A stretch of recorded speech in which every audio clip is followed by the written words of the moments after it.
Rachel, I'm going to go ahead and call you up while Carrie's trying to sort through all this stuff. You had a question or two that people had asked online or in something that we've done over the last couple weeks. And so we were going to go ahead and start with that. If we could start with one of those questions. However, I noticed that someone just posted a question. So what do you think about going ahead with that one? Okay, sure. Okay. You're the boss. I'm just here to be helpful. Susie wants to know, how do I have a normal conversation with my mom? Like how to talk with her. Okay. So it might be helpful. Is Susie in the room or oh, there she is. Hey, Susie. So it will be helpful. What you're going to find is I'll ask you a few more questions to sort of sort out who is your mom and where is she in her dementia, so we can have a better sense of what's the right answer or what's a possible answer given where your mom is and what your situation is. So first question, where is your mom in relationship to where you are physically? She's actually stuck in Louisiana in a behavioral center. Oh, okay. Getting fixed. Getting fixed. And you are not anywhere near there? No. And I can't see her. Okay. I can call her, but even calling her, I have a hard time thinking of things to say. Okay. Like, hi, Mom, how are you? Well, I'm terrible. Yeah. So here's the next question. So she's in a place where all you can do is audio. You can't even do a visual. Okay, so that's important to know because all we can work with is voice then.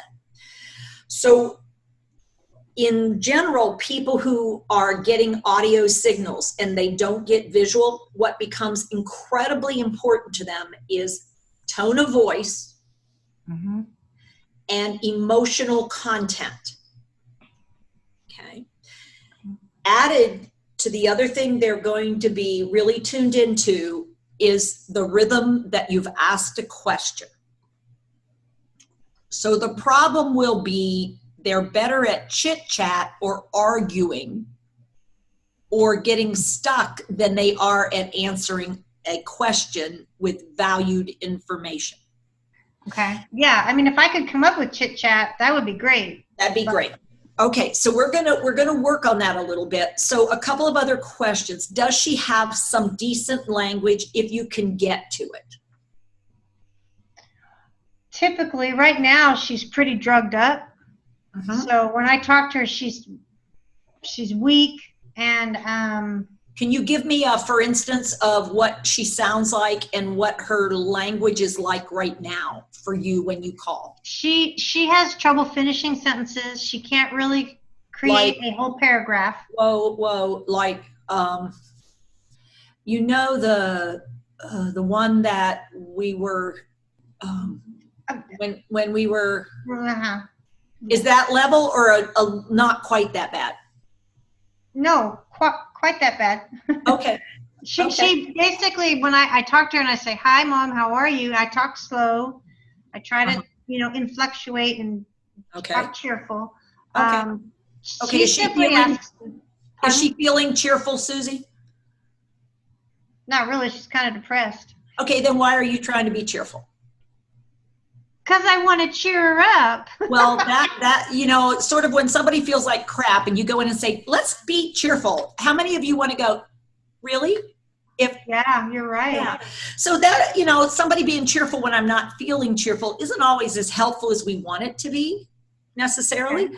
So I'm going to role play with Rachel and I'm going to be the person that your mom is, and you're going to want to listen to Rachel and see what happens. And then we'll give you a chance to try it with me and see how it works for you. Okay. Right okay. On. Who's Rachel? That's Rachel up there in the blue. Ring, ring. Oh. And somebody brings the phone to her, I'm assuming, if she's in lockdown. Yes, she has to get up to it, yeah. Okay. Hello? Mom? It's Rachel. Huh? It's Rachel. It's what? It's Rachel. Oh. Your daughter? Rachel. Rachel. Oh. Rachel. Rachel. Yeah. Hi, Mom. It's Rachel. Yeah. Hey. Hey. Wow. Oh my goodness. Yeah. You okay? Yeah. Well, I don't think so. Mm-hmm. You don't think so? No, I don't think. You don't think so? No, no, I Ooh, don't think so. ooh. That's not good. No, it's not good. This is not good. Hey, Mom. I don't like this. Mom, I don't like this. you don't like this. No. You don't. Can I get out of here? You want out. Yeah. You don't like there. No, I don't know what's going on. You don't know what's going on. Pause. So what did you hear a lot of from Rachel? Well, she's just repeating back. 1 or 2 words at the most. Yes, true. Mm-hmm. And so when Mom says Rachel, she said it a couple times. Because what do you think I'm probably trying to do if I have medication on board that's making me even foggier? Mm-hmm. What am I trying to do really without vision? What am I trying to do? You're trying to think, huh? What am I trying to think? Rachel. Yeah. Rachel. I'm trying to find Rachel in my memory banks. And the only thing I have to go on is the voice. Mm-hmm. And I'm trying to go find Rachel with no visual. Mm-hmm. And I'm in an unfamiliar place and I'm so foggy. And your daughter, did your daughter register at all? No. Yeah. No, because who am I looking for? Just some person named Rachel. Absolutely. And does it matter in this moment for me that you're my daughter or you're a Rachel who called me and is concerned about me? Yeah, right. It just the second. Yeah, so I've got somebody on the phone who seems to be interested in me, and her name is Rachel. Do this with your hand. You're my lifeline. You just gave me a lifeline. Mm-hmm. And so the fact whether you're my daughter or not, that is not what I'm concerned about right now. I want to stay in connection with you. I want to get in connection with you, and I'm trying to find the Rachel that you are. And so when you said, how are you doing? Rachel said, I think, what'd you say, Rachel? Do you remember? Anybody remember right off? Because I was busy with my role play. I think it's like, you okay? Something. Are you okay? Are you okay? And now why are you okay? Is that something that might still be there? Because it's social chit chat. And it took me a second. You were really good. You're just like my mom. Yeah. Yeah. Well, you too could become skilled at playing the part of someone with dementia if you do this long enough and practice enough. So in that moment, am I okay? No, I'm not, because now the lifeline, now does it matter that you're Rachel right now? Is that what I'm focused on? Mm-hmm. Put your hand up and go, new lifeline. Yeah. Somebody cares about how I'm doing. Somebody is caring about how I'm doing. And they asked if I was okay. And I said, not really. Mm-hmm. And so what did Rachel do back again? She agreed, like she acknowledged. She validated and said that's not okay. And then my brain picked up a little bit, something like, can you get me out of here? Yeah, that's gonna come. Yeah, so you're wanting to know if you can get out. Yeah, you're not liking being there. An acknowledgement of how she's feeling, because what you're doing, link your fingers together, is she has something and somebody to hold on to right now, because she feels absolutely abandoned in this place, and you're really struggling to figure out how to do that. So does that give you some areas to sort of think about with your mom?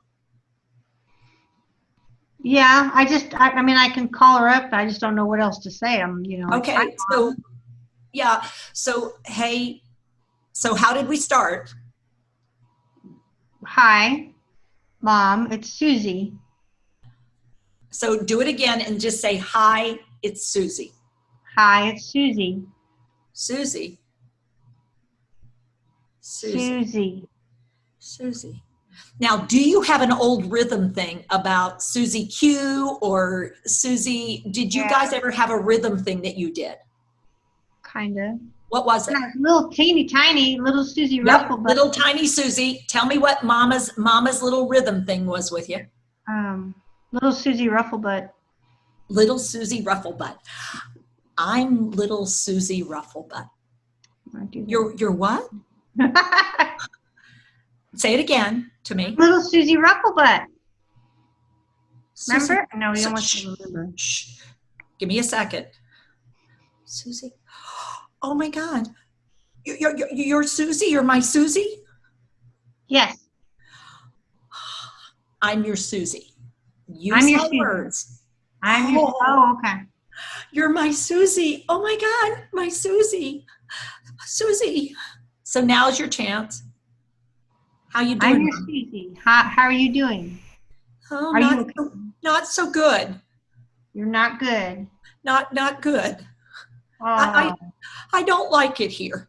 No, you don't like it there. No. Now you're sort of stuck. Yeah, so I am stuck. Rachel. Let's ask Rachel. What could she say? You're not liking it here? No. I'm not liking it. No. You don't want to be there. No. I need to get out of here. You need to get out. You need to get out of here. Yeah. What do I I don't know what to do it. You're wanting to know what to do, but you don't know what to do. So I can get get out, like get out of there. Yeah, to get out of here. What do I do to get out of here? You don't want to be there. You need to be somewhere else. Yeah. Hey, Mom. Yeah. Hey, Mom. Tell me something. Yeah. When you go somewhere else, tell me, are you needing to go somewhere specific, a place, or you're wanting to do something? I want to go home. Go home. Go home. You want to go home. You want to go home. Okay, so what we're doing is it's take your hands and go. It is laborious for her brain to get from space to space, time to time, place to place. But what are you finding? Is this an important call to her? Well, yes. Does she feel connected to you right now? Yes. So you're wanting to go home. Mama, are you thinking you want to go home? Do you want to be in the house or you just want to be around the house? Yeah, now your house, the living room. Oh yeah, your living room. So whatever about her house, that draws her. Now you're I see. That's what I'm always afraid of doing, is bringing her back the memories of something she can't have anymore. Does she have anything she wants right now? Is there anything she's liking or wanting? That's a little Chihuahua dog that I have and she can't have because she's. So that one might be a rough one because she can't have that. So what's something that would put her in a better place mind-wise?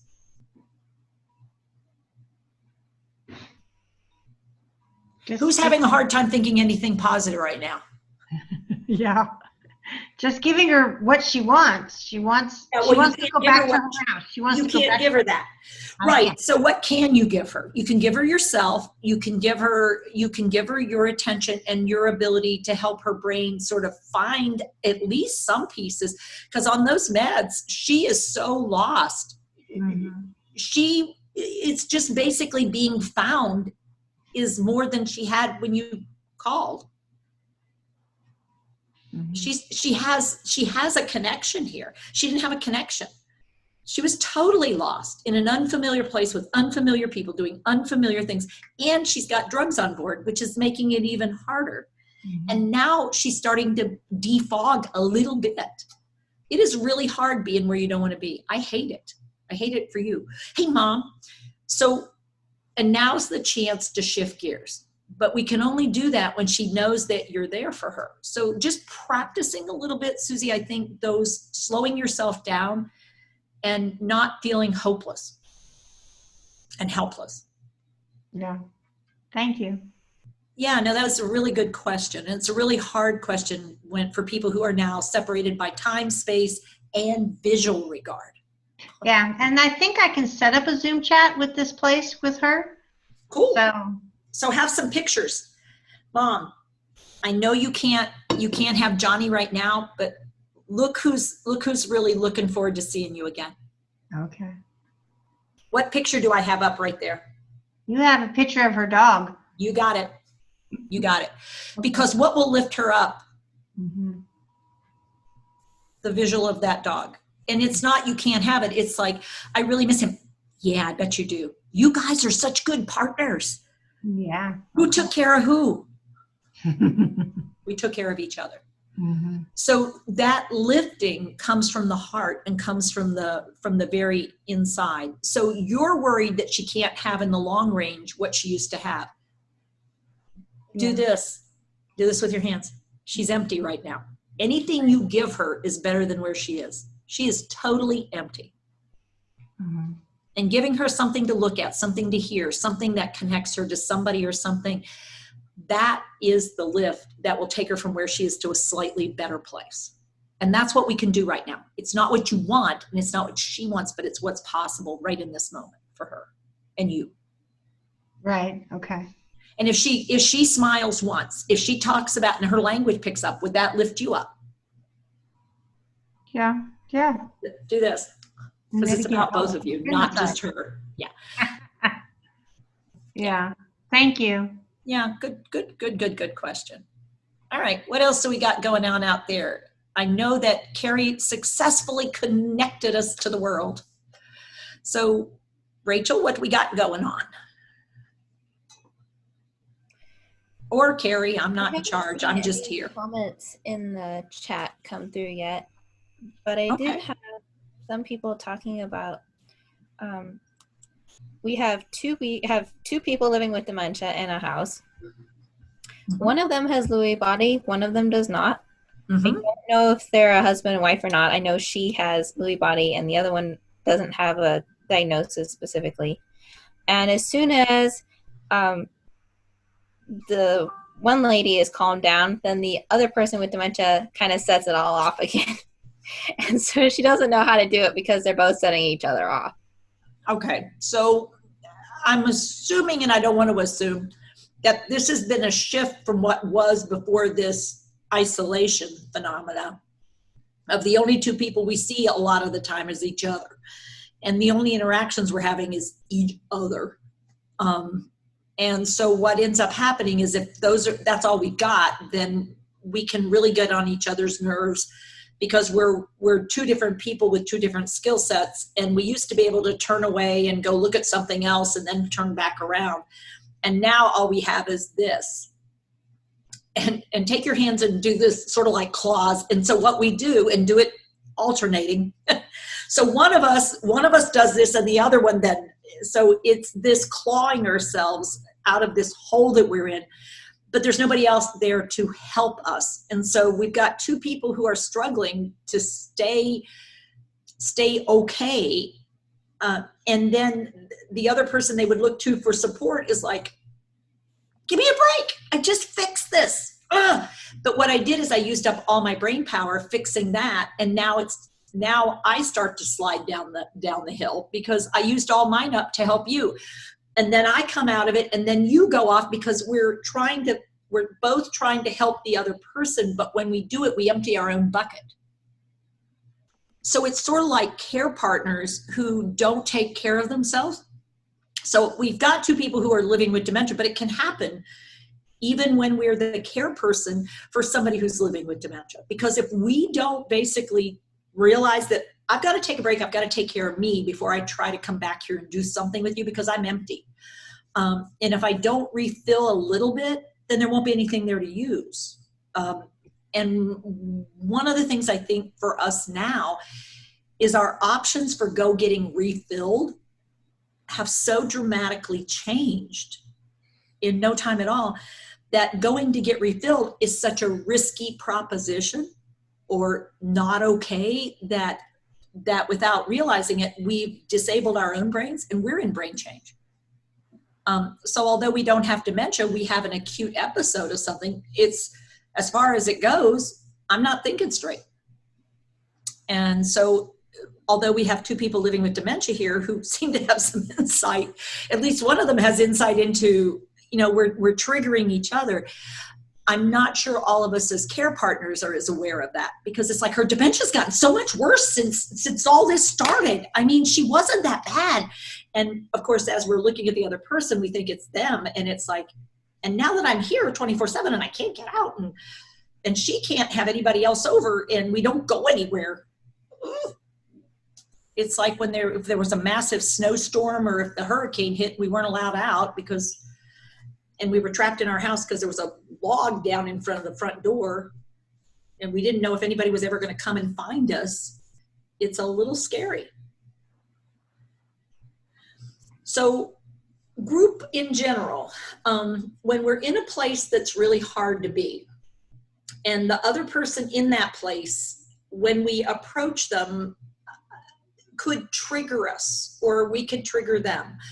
What are some options that we could do for ourselves without not being in that space? What are some ways that we give signals or we let somebody know, I need me time right now?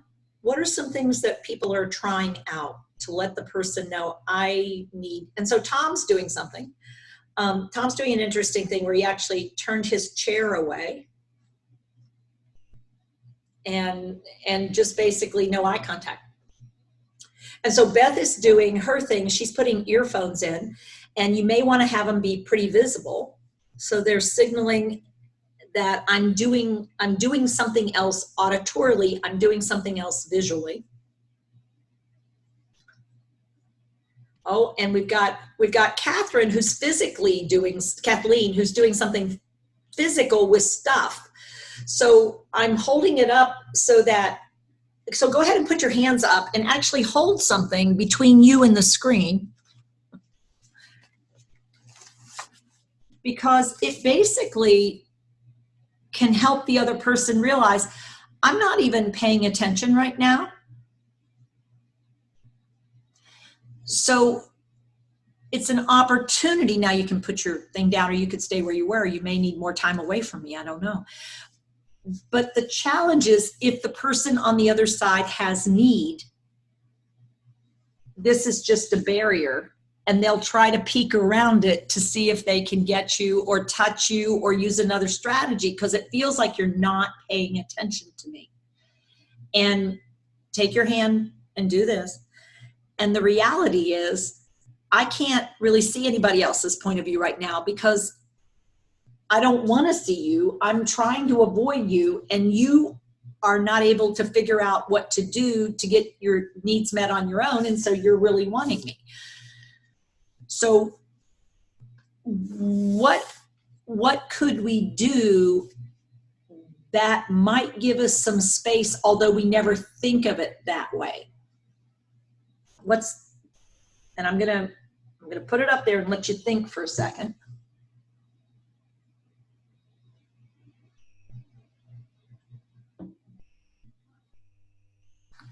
And then I'll show you.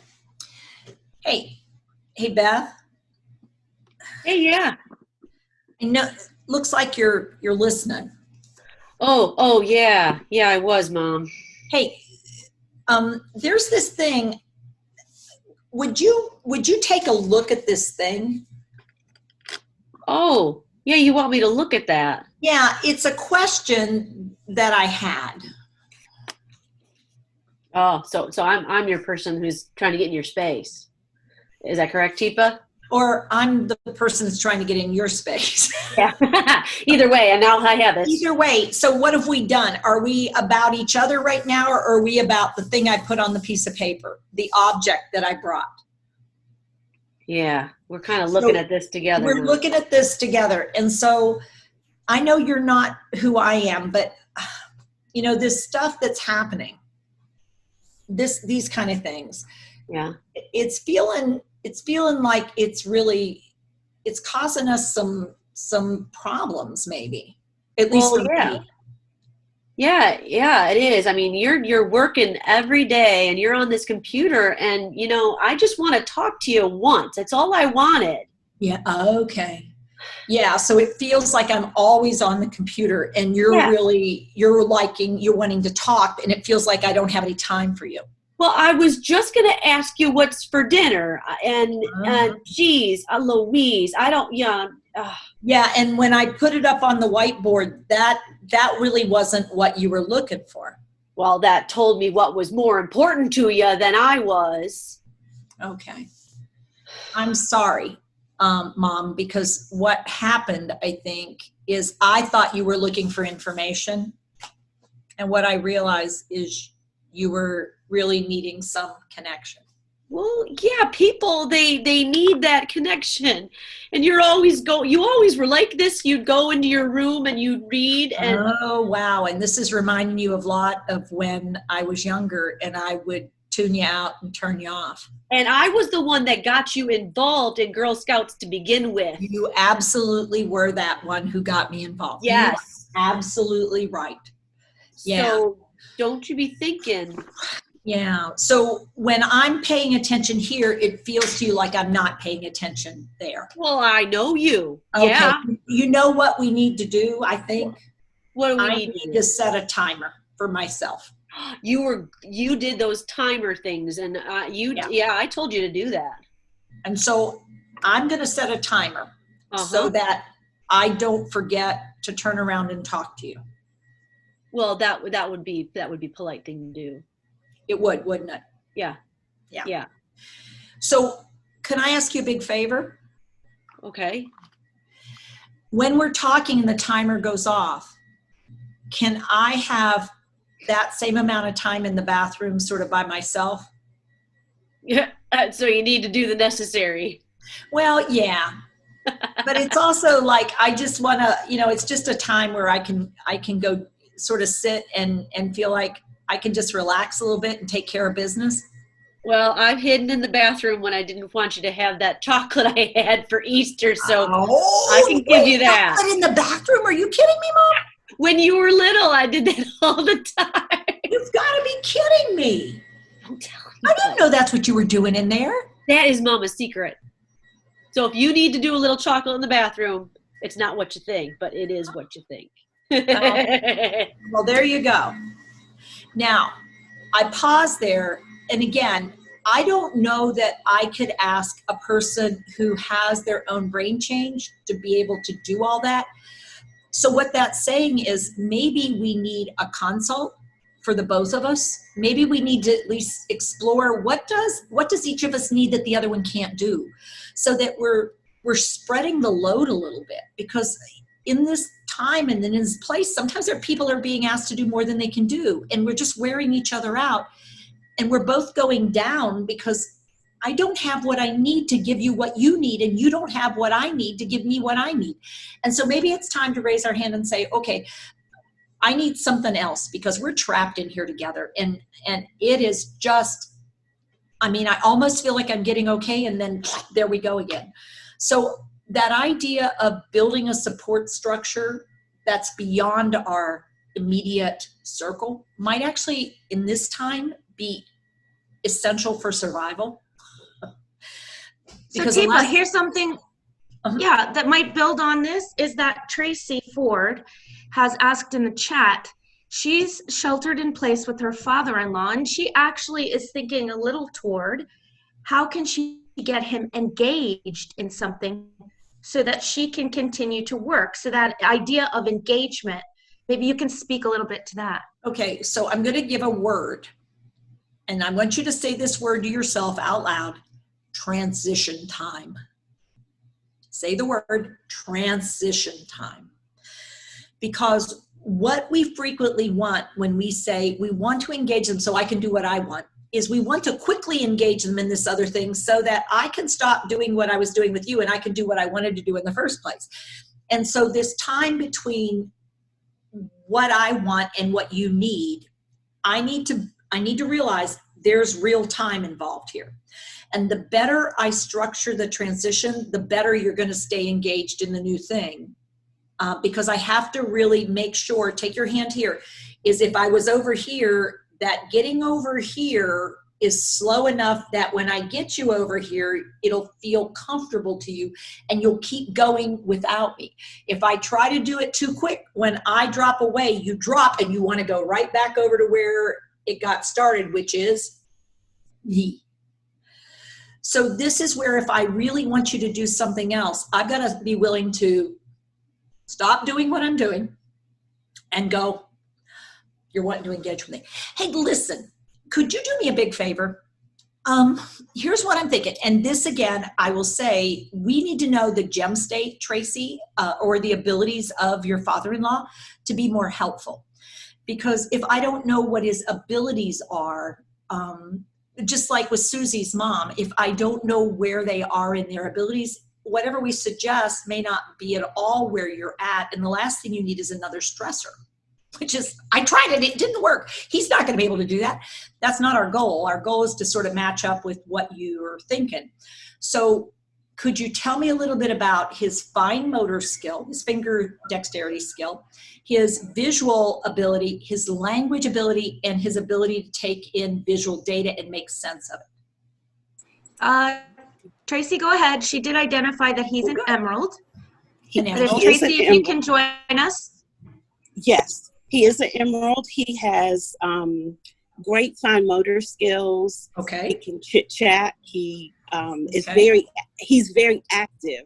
And that's cool. Why I don't want to just put him off while I'm doing something else. I want to kind of keep him engaged instead of him just going to sleep when I'm unable to. Hey, Dad, I have a huge favor to ask of you. I want to clean out the pantry.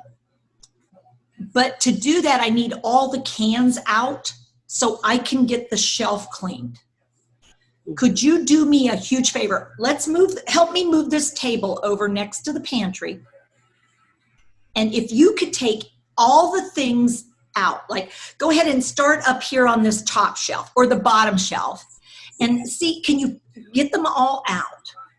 And let me know when you've gotten them all out. That would be fantastic. And then I can wipe them down. And that would be so super helpful.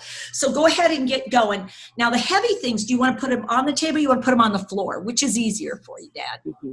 Okay. Okay, so now he's doing that and you go back to what you were doing. Okay. Don't say anything. Okay. You could say, it looks like you got it. But if you talk, what will he quit doing? He'll quit working. Okay. Yeah, he'll pay attention to you. So if you get him doing something, this is the tricky part for emeralds. Don't interrupt the task with your words. Or you get him to focus back on you. And that's, no, don't do it. So just say, looking good, I'll check. And then let him keep going a couple and then step away. And then when he comes to find you again, hey, Dad, did you get him? Oh my gosh, you did. Super. Hey, Dad, could you do me a big favor? Let's fill this water thing up and let's get that sponge. And I'm wondering if there's any chance you could wipe those shells off for me. Okay. Can you get it? Yeah, super. Yes. That is so helpful, Dad. Oh, and when you're done, here's the dry cloth. Now you can try, can he do a 2-step? He may only be able to do that 1 step. Mm-hmm. But what's your next thing? What's the next thing you can have him do that'll take a little while? Oh, put them back. Ta-da. Okay. And now you have 3 to 4 activities and he's engaged in it. And now if he gets going in that sequence, do you think you could find other cabinets or other things that he could unload and reload? Possibly, yes, I could do that. Yes. Okay. That's a great idea. Thank you so much. So here's one other one, because I don't want to leave us just with that one. Tell me something he used to love to talk about, do, or he had a hobby or something when he was younger. What was something he was really good at? Oh my, well, I'll say this, he's stuck in Korea. So we hear a lot of Korea stories. He used to be very active in his community. So he lives at home alone generally, but I'm with him during this time. You're sheltering with him. Yes, I'm sheltering with him. So what kind of things did he do in the community? He was a teacher. So he was a high school principal and a basketball coach. Ooh, so cool. He does have a lot of photos around, and he talks about those a lot. Okay, so hey, Dad, I have a big favor to ask of you. I know you used to do something like with basketball, right, Dad? You were a coach? Hey, listen, I'm trying to come up with a crossword puzzle for some kids. And I'm looking for positions that people play in basketball and some other things, words and stuff that come with basketball. Could you help come up with some of those? Like, what are the positions people play in basketball? Okay. Is it like forward? Is that one of the positions? Oh, yeah, forward. Center. Oh, good, cool. So you get him to tell you, and then you say, hey, Dad, so here's the list of words. Could you see if you could find the letters in the Scrabble tiles to get those words? Could you see if you can spell out all those words for me? Because I want to see if I can make a crossword puzzle, but first I got to find all the letters for the words. Okay, that's a good idea. Okay. So I want to find things to get his hands busy, because he would typically find a spot and sit still. But keep his mind active. Yes. Yeah. So cool. So then you pick something he's pretty good at, and you get him with you to do, you will spend some transition time. So yeah, here's all those positions, or here's, different, whatever it is you come up with. So you do it together. Then once he has the words, then you show him the tiles and say, so can you pull the letters out like that? Well, yeah, of course I can. That'd be great. And I've seen your video about the transitions. So how do you gauge by their actions of how quickly or how often you need to transition to another activity? One of the things we might want to do, because it's a habit, what we do is we wait till they come find us. I might set a timer, like a half a minute shorter than I think they usually last. And I'll make myself go and say, wow, you're doing a great job. Okay. Hey, listen, and what it does is it gets them out of the idea to come find me, and I show up. And maybe we can actually build a new pattern that as they're doing things, I show up and give them something new to do. So what it does is it short circuits. It's called anticipatory. I anticipate. And so sometimes what can happen is we aren't feeling hunted. Right. It's not he's so easy. Thank you. And I know other people have questions. He's so easy, but I just don't want to. Not when you're trapped in a building 24/7 that you're not usually. There's nothing easy about that. You're thinking that that's easy. That's not easy. but he doesn't. So just trying to find, like I said, things that keep him engaged and active. So there are things that I can get him to do. Thank you very much. You're very welcome. Good question.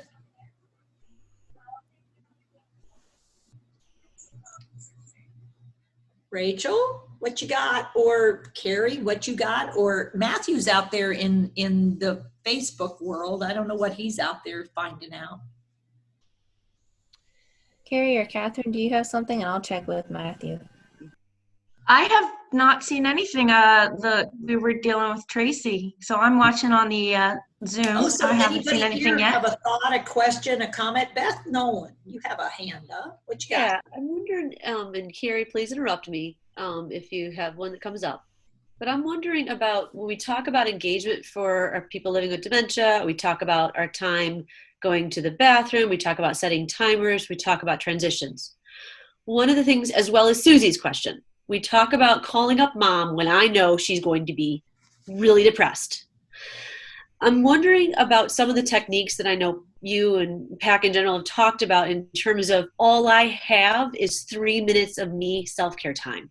Because I won't want to walk away from the fact that, Susie's call, she may feel successful the first 3 times. It's that 4th time when you find yourself picking up the phone and you got to set it back down because you're actually starting to cry because you don't even want to do this. So I think looking at our own brains in this sort of COVID world is still critical. And if I only have that 3 to 5 minutes of alone time that I've bought myself because I've had to think so hard to get him just to do something, and I know in 3 minutes it's going to be up. What are some things I could do? So one of the things you just did actually is, because you're revved up, is to take that deep breath and sigh it out. Because one of the things you start doing is, it's only 3 minutes. It's only 3 minutes. How much can get done in 3 minutes? I don't have very much time. And so what ends up happening is you're sucking all the oxygen out of yourself, and your brain goes, oh my God, 3 minutes is already over. And you haven't done anything, even breathe very well. So getting yourself to go, and then doing this with your thumbs. I did it. I did it. He's engaged. And I've got 3 minutes. One of the 3, I'm going to actually look at myself and say, what is one thing that's going okay for me? What's one thing I like about me? And if I can't find something I like about me right now, that's what I want to try to figure out the next 2 minutes. Okay, who can help me? Who can help me find something good about me? Because maybe what I need to do, maybe I'm an extrovert, maybe I'm an introvert, but maybe it's time to do a little reach out, and to realize what I really need right now is somebody else to look at me, because I can't even see myself right now. And so the self-care may not be that sort of ability to journal, or that, that may be too much right now, because I can't figure out anything. I don't know what to do. I don't know what to do for me. I'm just sort of stuck. So it's like, so it sounds like, you got him engaged, and now you're not sure what to do with that. So tell me, given what's going on, when you think back, were there ever other times in your life that you got stuck somewhere and there was a lot of wait time, and it was so frustrating when you were just sitting there? Did you find anything that you looked at or listened to or did that improved or made you feel a little better about that time? Yeah, that it's interesting, that idea of, if I'm an extrovert, I reach out and find that person to connect with on a phone call. I call my sister, I call whoever. And for others, it may be like that old tip we got when we were raising children and you were stuck home alone with a newborn baby that you had no clue what to do, or nothing but colic. And all I ended up doing was making check marks on a piece of paper for the number of diapers I changed. And that was the only way I felt successful. Because you were able to document that I was changing that child, and whether or not it was satisfying the child, I actually was doing it on the pattern of what I was supposed to be doing. That was a lot of changing, and so that was successful. And the taking in nourishment, that wasn't so successful. So focusing on that, not so, but maybe at least head counting, because you're a detail person. And the how did I do, that kind of thing. Catherine? Yeah, so to piggyback on this a little bit, so how do we make that time to make things feel okay and special for a holiday, whether it's Passover, Easter this week, whether it's for ourselves and or for a person we care about living with dementia who's either with us for a longer period of time than we're used to, or a person that we know is now isolated in a place we can't go be special time with them. Okay, so you want to start by setting a timer for yourself that says, I'm going to devote 5 minutes to thinking about this. And when 5 minutes are up, I'm going to quit thinking about it and go on to do something else. Because what we're asking of ourselves is to put ourselves in a place that's not the place we might typically go in a day, and we're actually trying to think of a holiday. And that's a special event. And if we get too invested in it and it doesn't work, it's going to be really disappointing. Or if we get so overwhelmed by it. And so what we may want to do is think holiday, and then think, what are visual, auditory, or movement things that have some connection for this particular holiday? What is a rhythm, or what is a pattern? And so for Passover, one is often lighting something, saying something, having something on a tabletop. The idea of what that involves and to pick this much to represent that. So for folks who have different holidays coming up, thinking about out of place and time, what's a up part or what's a memory part that could be a powerful connector. And then take a look at you and then think about that person. Is it a connector for you? Is it a connector for them? Is this your memory and value in the holiday, or is this where they are right now? So if Easter or Passover is powerful for you, and yet they don't have the ability to finish a conversation with you over the course of 5 minutes, then we want to think, okay, so whatever we're going to do, we want it to be really short and really small and be more of a thing that we offer. And if it's not working, we can let it go. Not something that we've put this tremendous amount of energy thinking, okay, this will bring them back to me because, ooh, that may be something more us than them. So this holiday, for instance, it might simply be plastic Easter egg. And so it's not even faith, it's that Easter egg thing, because what we used to do is we used to always go hunt Easter eggs. And so in it, I put, depends on the ability of the person, but I do that. And if I think it's possible, we might actually, hey, Mom, believe it or not, I hid some Easter eggs in your room. Or we hid some Easter eggs in your room. So what I asked staff to do is I actually asked them, and I sent them in early. Now that means that 5 minutes, ooh, I've had to have already done that. That's not a good one to do because that's too tight on time. So now I've got to come up with something else. So that's why I want to get that 5 minutes, and then if I would think about it and I'm trying to put it together, it's not coming together, let it go and move away from it for right now. Because if we keep beating ourselves up about a holiday, it's important to remember, is it about us or about them? And is about us missing our time at the holiday with them? And this is really hard, and all we're doing is making it harder on ourselves not to have what we're looking for. Or can we find a place to come together that we have a moment when we do something in unison, or I provide something that's a short little window that might actually light a memory or light a connection. Thanks, Teepa. Yeah. I actually have another question that I think is really good and powerful in the moment, and it's going to take a U-turn away from what we were talking about. But Brenda has asked.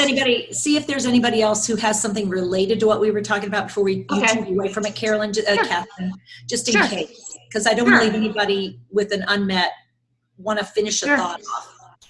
Yeah, sorry. Thank you. We do have one coming from Facebook that does have to do with engaging. Okay. And it has to do with families struggling to engage virtually. And so they're trying to figure out how can they do it, or what do they need to do to prepare. There's the family side, and then there's also the side of the people running the meeting, like with the person, and how can they support the good interaction between the people living with dementia and their families. Okay, so if I'm correct, we have a staff person or maybe a couple of staff people who are around the person who has dementia, is living with dementia. And then the family is some other location. And they're the staff and the family are trying to figure out how they can better support the person living with dementia so it's a valuable interaction. But separately, those are like two different sides. Right. So, but there is a person that's with my person living with dementia. Is that, they're in proximity. I think so. Okay, because if there's nobody in proximity and they're just in the same building, that isn't helpful. Yeah, I think it's with the person. Okay, because then the staff becomes the extension and the connector. So the staff member is actually going to be a connector between the two. And so we want to do a little pre-planning, and we want to say, okay, so is it possible? Tell me about what time you think we'll try a connection. When have you noticed Mom being at her prime? when does she need the most support? So it's either mom's doing really well or mom's really here, and we want to be helpful to help her when she's here, or we want to celebrate with her when she's here. And that's, ask the family, and it's really important to find out from the family member, where are you? Do you feel like when she's here, you'll have, if we do something, it could help, and you want to do that? Or do you want to just be there when she's at her prime, so you get to see that she's okay? What are you needing, and what might she benefit from? Because we got two parties here who are struggling with being apart when they used to be together. So that's the first question of staff, or the family, excuse me. What are you most interested in? Celebrating or trying to help?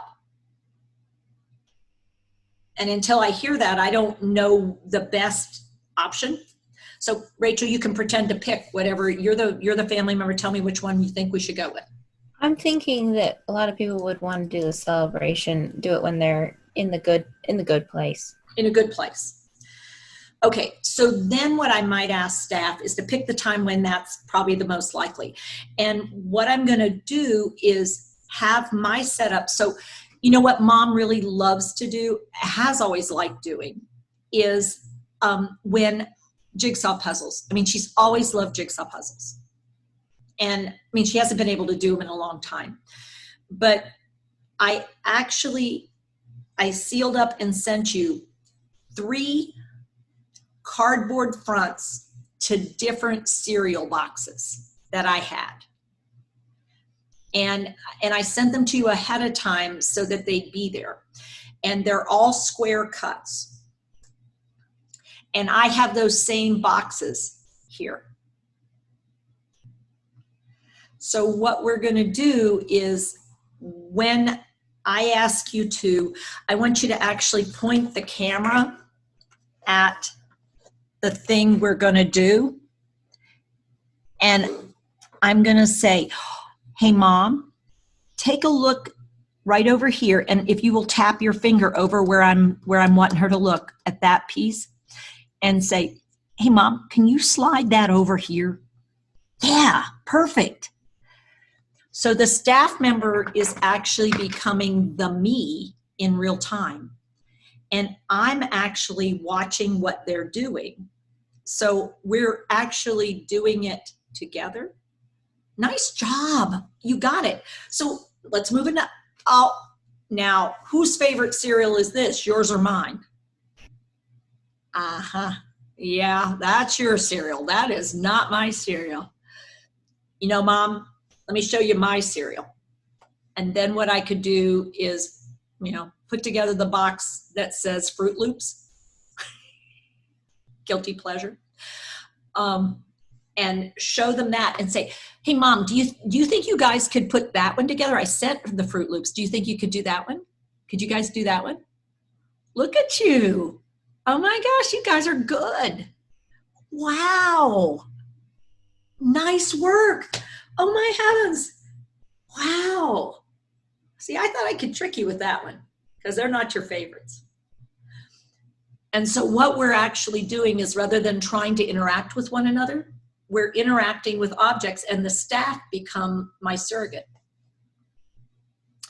That's an example of how to go from trying to do this isn't going anywhere. And the staff are just holding it up. That's your daughter. Do you see her? And it's like, uh-huh. You're like, Mom, Mom, Mom, Mom. Yeah. So Teepa, this might be an actual place for a transition into talking about staff. We had a Huh?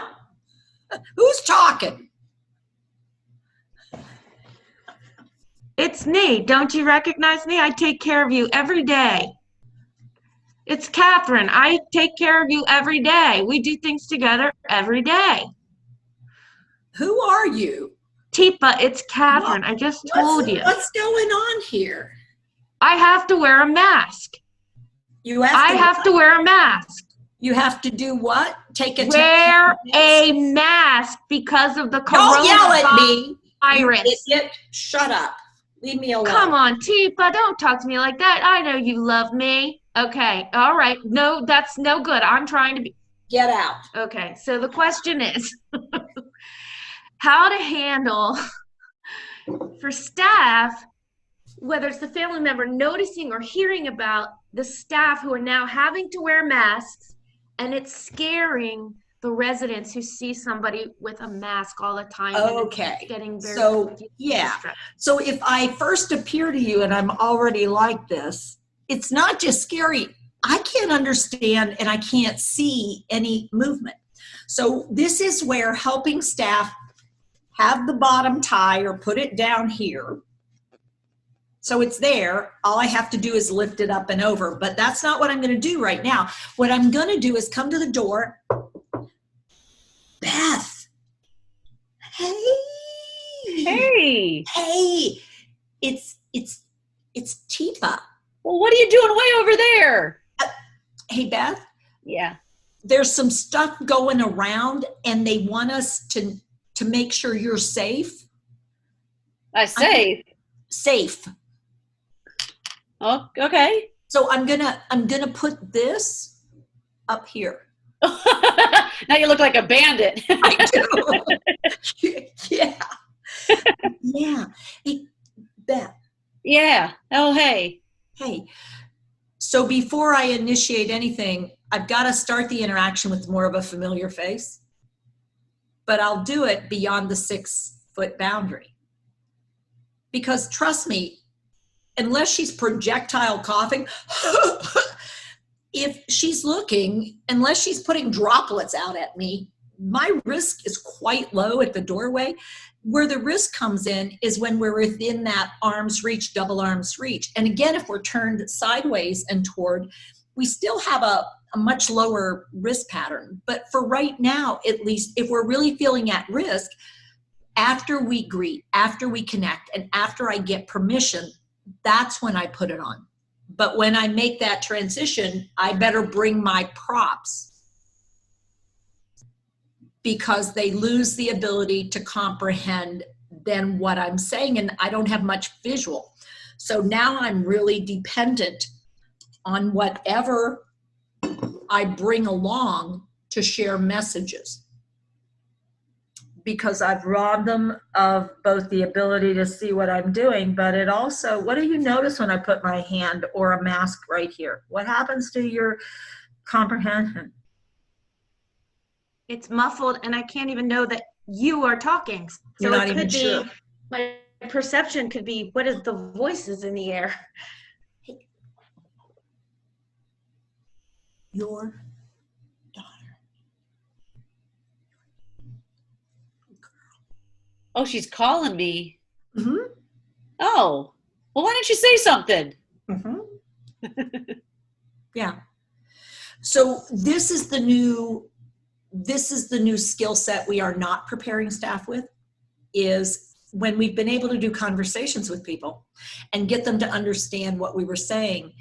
But now we're wearing something that makes both facial expression, visual recognition, and the ability to get content so much less. We haven't given staff a new tool set to use to help, and it makes it feel like the person who's living with dementia has decreased, when really what we're doing is providing less helpful cues. So if we don't have a way to come up with alternate cues, we're actually handcuffing both people. Because what we're not doing is recognizing visual regard of a face is huge for human beings, huge for comfort, huge for connect, huge for trust. Hey, Teepa. Yeah. There was a nice comment on Facebook where in Ireland they are using like pictures of full face pictures on the gown in large size, and then maybe even their name, something laminated, so that it's a little bit easier. You can have something that replaces that mask. Yeah. And so again, great, because what we're talking about is that visual cue, that visual prop that we're going to have to rely on if we're in a situation where really, truly mask. Now, again, the difference between a mask that looks like we're in a surgical suite, and the mask that actually is a cloth protector, and I can take off and trade out and take off and trade out. We're getting more and more information that we may want to do things that we can easily remove, wash our hands, put that in a wash up, and then come back and put on a fresh thing is much more reasonable. So looking at cloth that can truly be used and reused with just washing and drying, that actually makes a whole lot more sense in most of our settings. Unless we have somebody who's actively showing significant symptoms, we actually are better off, because this mask thing that we're putting on keeps our breathing to us, but it also, whatever they put out would be caught on that. And then we want to recognize, if I go in another room, if I go into another space, if I go into another interaction, and the person is curious about me or wants to see who I am and they reach up, I just shared whoever's germs it was that I had on the outside of that mask with this new person. And although I'm relatively safe, they aren't. And if they keep trying to pull my mask off, then I sometimes get a little panicky, versus each time when I'm going into the room, I'm actually putting this new one on. They get to see me do it. And it's a lot less frightening. And so it's washable. And this is where cloth options are making a lot more sense, unless you have a situation where you have really active symptoms that you're trying to keep everybody at a higher level of safety. But that's not what the case is most of the time. I mean, we're doing this preventive measure, but we aren't being very smart with our resources, because honestly, we would have to change masks every time we go in and out of a space if we really wanted to protect the people we're caring for. Luckily, though, in a lot of the communities I've spent time in, many, if not most of them all on each neighborhood, have washers and dryers. That's a good thing. If you use, so if we could get people using some of those handmade, volunteer-made cloth, you know, maybe that's something for families. If somebody has the skills to make masks and donate them to the community in which loved ones or people from their community are living in, they could just wash those things, because they're not big. You could throw easily 50, 60 of those in one load and get a nice clean. I mean, truly, all we have to do is break down the lipid bond. And so it's just soap and water for a reason. It's just an acidic thing with water for a reason, because that breaks lipid bonds. That's all we have to do with this virus. I also heard a thing today, too, I saw online, that if you're going to be using, let's say, a lot of the, like you sent out, Teepa, some of the patterns for handmade, let's just say basic broadcloth, basic cotton cloth, it's a double side, and then all you need is one of those little mini paper towels, and you can put that on the inside, and right there, that's disposable. Then you've even protected that washable mask even further. So yeah, and I would agree with the only downside being every layer you add, it muffles sound even more. And so it's for me, it's a balancing act. And it really is a balancing act of whether or not how comfortable I am and how skilled I am and how comfortable the person is. And again, I am a bit of a risk taker, but I'm not wanting to get so risky that I cause harm to myself or someone else. So this idea that it's all or none, nothing is all or none. And there's no way to prevent COVID. There's ways to reduce risk of transmission. And that's really what we're talking about, quite honestly. And so I think that's this tricky piece that, it's a weighing, everything is a weighing thing. I'm not sure anybody's going to leave a 5-year-old, or shouldn't leave a 5-year-old alone for 55 minutes of an hour, unsupervised and unmonitored, and think everything's going to be cool when I go in there. And so, that idea of let's start making compacts, let's start working together, families and staff, to say, here's the risk level I think we need to start thinking about. so that the safety level is here. And I think this is what we're thinking about. How are you feeling, and what do you think your person would be feeling if we tried this instead of that? Yeah, thank you for that. Taking it from daily life, just in general, which is where I saw that come from. I hadn't even considered already that that's just another layer of hiding and miscommunication and trouble with even hearing consonants.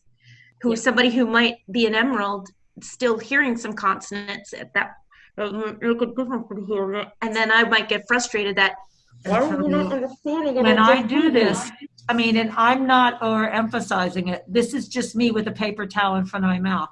How is that working for you guys on this call? How well can you understand exactly what I'm saying?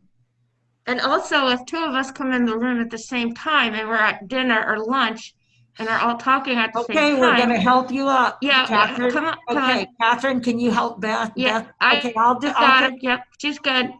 I got her. She's good. I'm not sick. What's wrong with you people? And nobody's doing anything on purpose. It's just this rethinking, and our brains don't think well when we're dealing with so many risks and so many changes. And it's like we need to give grace to each other and then help each other notice something. Because just if I stand at the nurse's table, we're all doing this, it's like, who's understanding what's going on right now? Yeah. Who's going to talk when we go in, you or me? Rachel, what you got? So I have a couple questions about the COVID-19. One is that, talking about the masks, that when people come out of their rooms, which is part of the question, but they see people with masks and they think that the people in masks are trying to kill them. So we have really high distress rates and really high distress levels, and people are trying to figure out, what do we do with this high distress?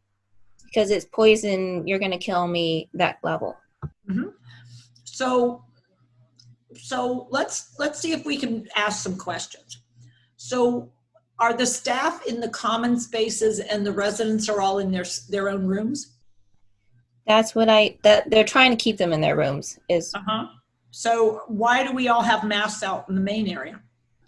I think because that's what they were told.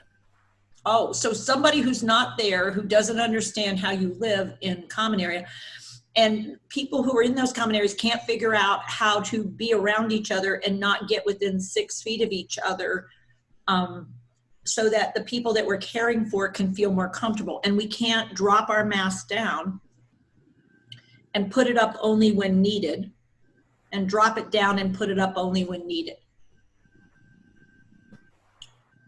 It's an honest question. I mean, I don't know the answer. What I do know is we better start being creative in how we're looking at this, rather than, I've got to have my mask on. It's like, well, what's the purpose of the mask? I mean, are you with somebody right there within 6 feet and you are talking to one another, or are you working on some different things in the same space, but you're being thoughtful and careful that you're not, and you're actually using the spray bottle to wipe whatever the surface is you were doing something on, which is actually the risk that we have, but that would be your hands or your breathing.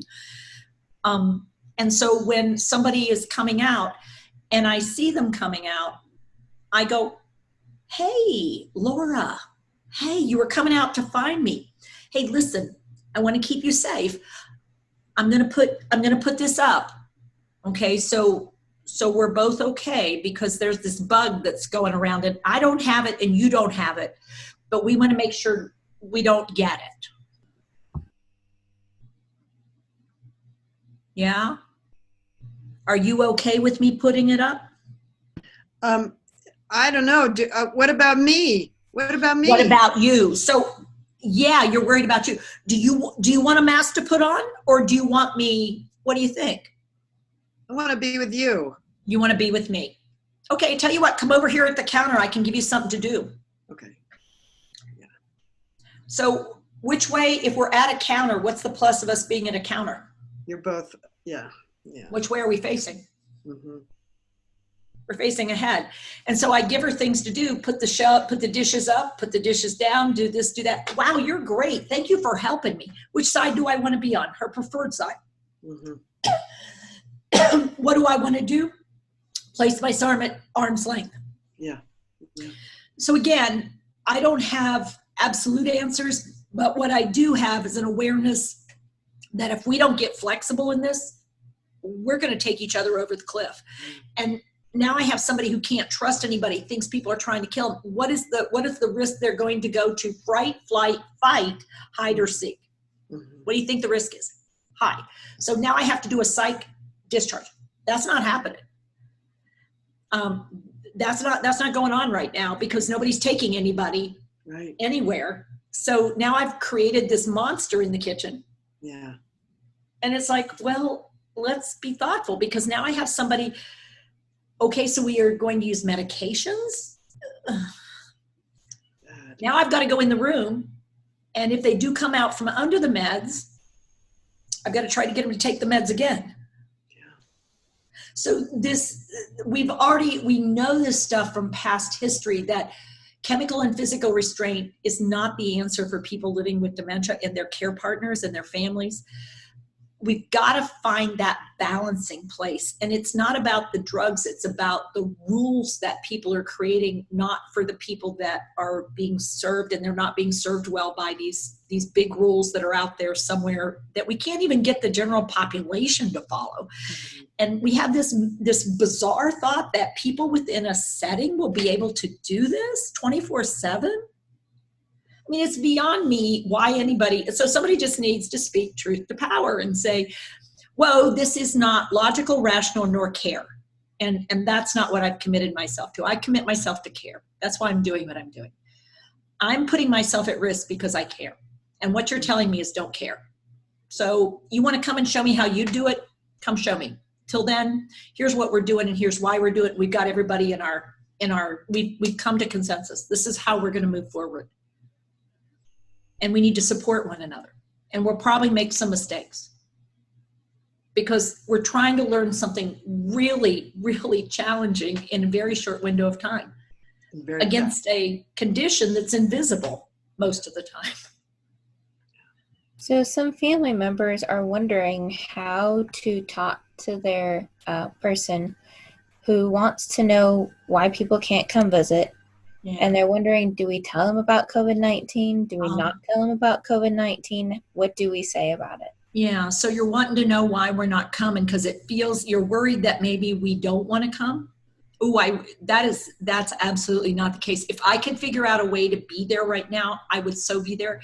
But they've done some changes right now, and it's not the people's fault that you're with either. They've just made some new changes that it's making it really hard for us to come in and go back out.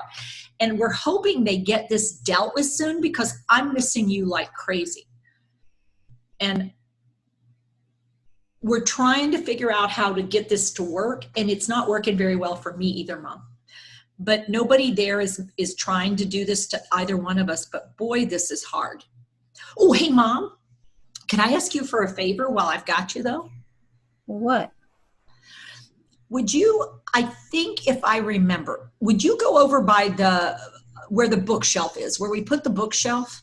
The bookshelf? You mean the one over there? Yep, that's the one. Can you go over there? Well, yeah, what do you want with it? Okay, there's a book there, and it is, if I remember right, it's a picture book of the coast of Nova Scotia. It's got a red cover.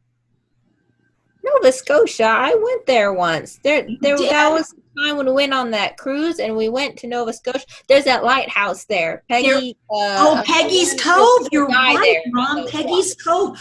And it's so risky. They try to keep you back from it, and people still do it. Yeah, and they learn the hard way because they learn the hard way. And yeah, and so, Mom, we don't want to learn the hard way. So.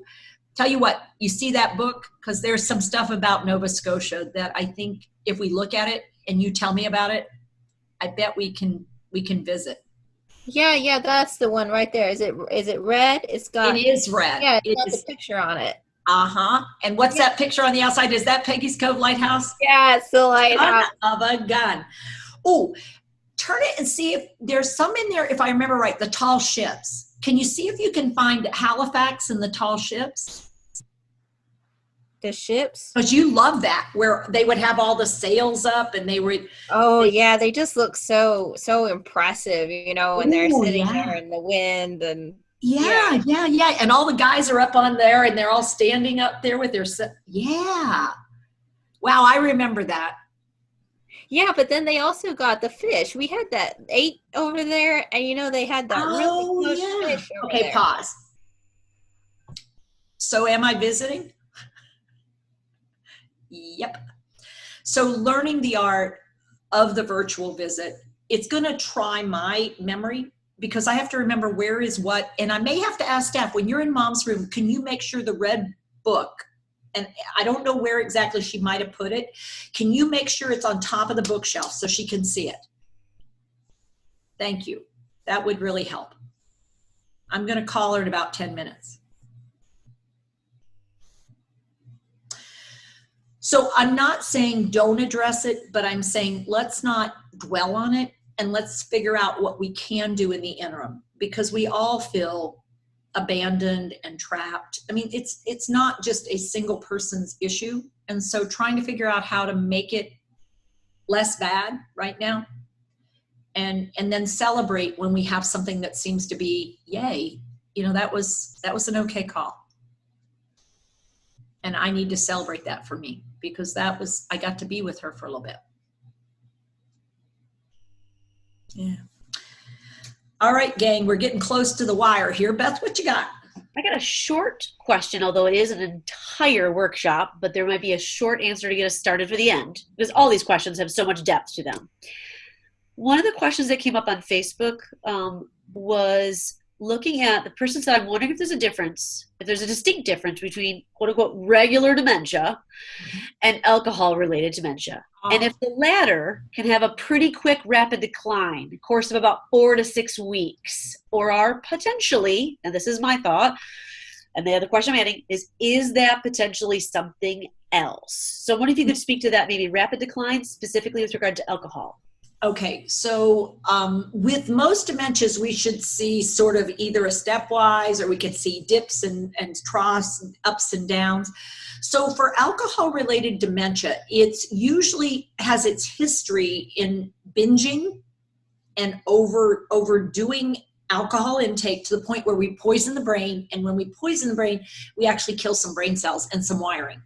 And so when we do it frequently, we also diminish the wiring to the front of your brain that allows you to make better choices, and drinking becomes the go-to when you get distressed. So if I have somebody who is alone and they are feeling distressed, and historically they did use alcohol to compensate, and I saw a rapid decline, my first question would be, is there a way they're getting access to that thing that helped them cope before, even though it's a negative coper? Is there any possibility they are using that ritual to relieve their distress? And so that's for a solo liver, because what that means, not liver, but live-in situation, it will damage your liver too, but that's a whole nother story. What we're looking at there is somebody who's acutely distressed, and usually it's a combination of anxiety and depression. So it's not a worsening of the dementia, it's the anxiety and depression that kicked up. And it's a change in their state. And what they're doing is use an old friend to try to take away the pain and give them a sense of okay. And so what they don't realize is they are actually drinking a whole lot more than they think they are, because if a little bit it numbs me a little bit, and a little bit gives me a little bit of a feeling, oh, I feel better. Then as soon as that starts to wear off, and the problem with alcohol is it doesn't last long. As soon as it starts wearing off, I need another hit. I need another hit of the thing that makes me feel better and the thing that takes away the pain. And unfortunately, nobody's around to help me figure out, whoa, I'm in a downward spiral. And what we might think is a worsening of their dementia is actually a worsening of their coping, because they don't know how to cope. We might also see it because if I find nothing that gives me pleasure, and I have a history of alcohol use to give me pleasure and I can't have it, we could really see some people may move to a fight mode. Some people, and it can happen, they give up. I'm not going to try anymore. I'm done. If this is what it's going to be like, I'm not doing this. And so they quit trying and they turn off, they actually self-induce a shutdown.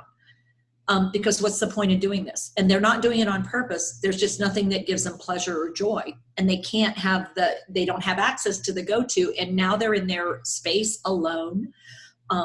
And they're not getting a lot of interaction. And there's nothing that they really love. They can't smoke. They can't do the drink. And the answer, does isolation? Yes, it does. Because they're not using skills that they have. So the longer we isolate, these other confounding variables enter in, anxiety and depression, and I'm not rehearsing any of my skill sets. I'm not using the wiring I have. And so there's evidence when that happens, if I don't use it and I don't use it, when I go to use it, I don't have that reserve anymore because I haven't been using it for a while. And when this was only going to be like a week or so, maybe not as big a deal. For some people, it still would have mattered. When we're talking 2 weeks to a month, to more than a month, there needs to be a woe, because we are consigning people to loss simply by loss of opportunity. And that's for everybody involved. It's not just people living with dementia. It turns out social isolation is dangerous for everybody.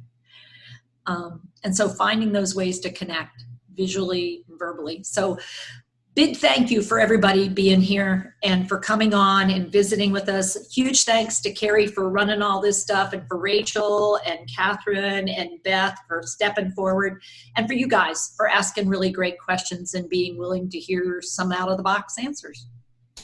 So thanks to everybody who was part of our evening, and hang in there and know that if you need us, there's a free half-hour consult available. There's info@teepasnow.com. And we're starting to do some 10 minutes in the mornings at 8 o'clock Eastern time, and 10 minutes or so at 5 o'clock in the afternoon, either on Facebook or YouTube.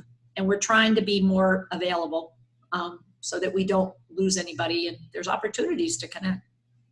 And all those videos are going up on YouTube as well, so you can subscribe to our YouTube channel. Yes, excellent. Thanks so much, everybody. Thanks, Gary. Thanks, team. Good to see everybody. Take care of everybody. John, good to see you. Thank you. Thanks for being here, gang. Bye. Hey folks, thanks for watching. Please like and subscribe to help us spread Teepa's positive approach message around the world. And don't forget to click the bell to get notified when new videos are posted.